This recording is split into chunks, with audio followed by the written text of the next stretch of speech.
যশোর জজ আদালতের হাজতখানা পুলিশের কাছ থেকে হাতকড়া ছাড়িয়ে হত্যা মামলার আসামি জুয়েল খানের পালানোর অভিযোগ উঠেছে।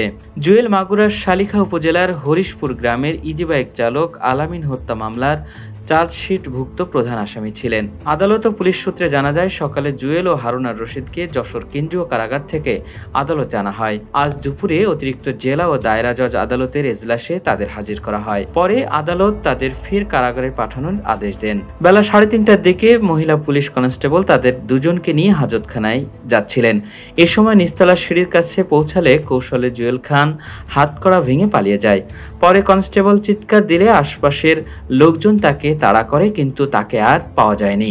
জুয়েল 2021 সালের 9 ডিসেম্বর মাগুরা থেকে আলামিনের ইজিবাইক ভাড়া করে যশোরের বাঘারপাড়া উপজেলার বুধপুর গ্রামে এনে তাকে হত্যা করে।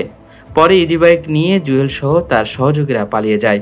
2021 সালের 15 ডিসেম্বর র্যাব 6 এর খুলনার স্পেশাল টিম জুয়েল সহ এই মামলার 4 আসামিকে আটক করে এবং তারা হত্যার ঘটনা স্বীকার করে।